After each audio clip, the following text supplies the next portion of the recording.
At the start of 2018, my grandma was given a prognosis of 6 months to live. I thought she could celebrate Hari Raya with me, but she passed away in the middle of Ramadan.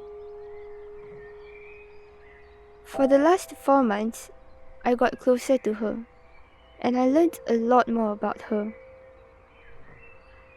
I was also able to take care of her during her last moments, like how she took care of me ever since I was a baby.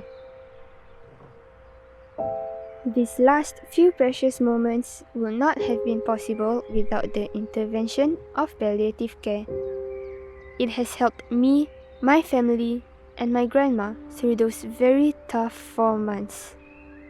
Palliative care made us realize that while there were disputes, there was also laughter, but most importantly, there was love.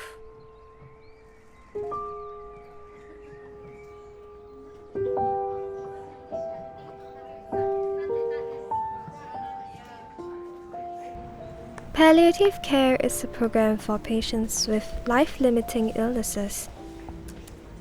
Jeannie Wainwright is one of the nurses in the palliative ward in St. Luke's Hospital.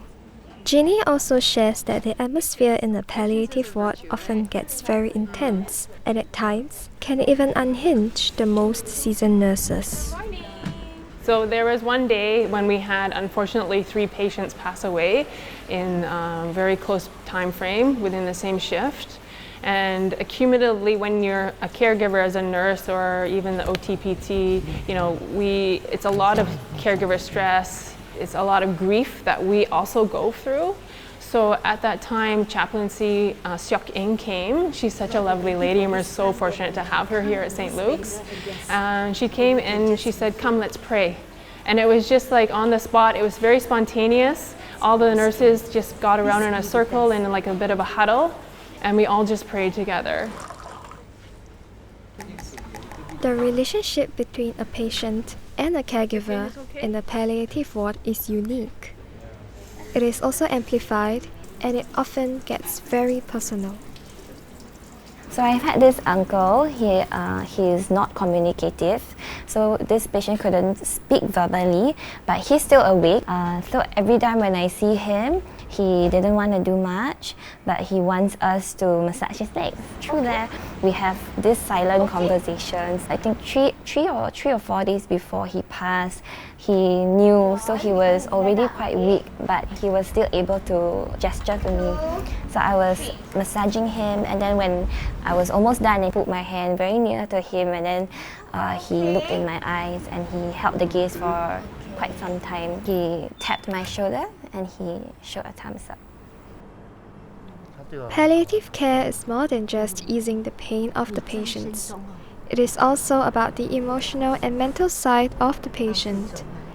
During this very tough and emotional time, the families of the patients needs support as well. Ma Seok Ing is a chaplain in the palliative ward. Actually, I encourage them to firstly say, "Thank you. Thank you for being my mother. Thank you for being my mom who is willing to take care of me when I was young." And the second one is, it's time to tell the person, "Please forgive me."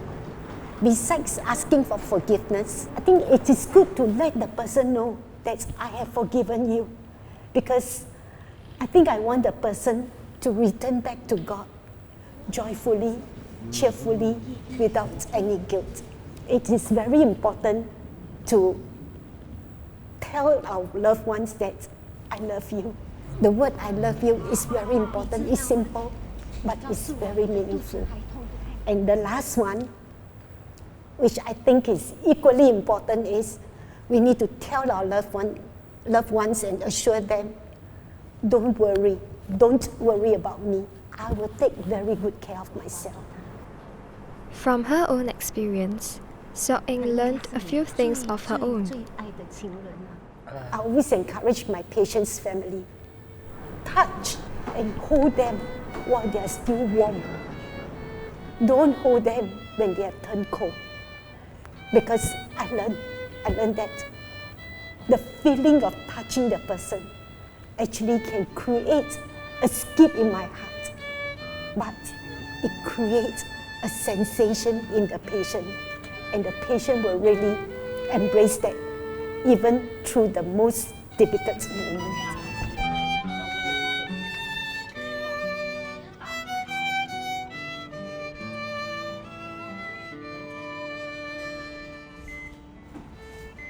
This enclosed room within the palliative ward is called the Peace Room. This room allows the patient to spend their last 24 hours with their family and their loved ones. If these walls could speak, it would speak of the gut-wrenching sadness, of declaration of deep affection, of bittersweet goodbyes, and of final reconciliation, and finally, the pain of letting go. The peace room for me and my family was the room that I shared with my grandma. I still remembered that day like it just happened yesterday. My whole family was there, and so were my relatives. I can still remember when our helper called us into the room. We could all feel that it was time. As I ran to her side and held her warm hand, her oxygen levels started to drop, and it slowly reached 0.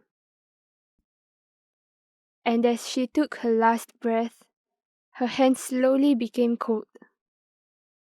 It was the final goodbye.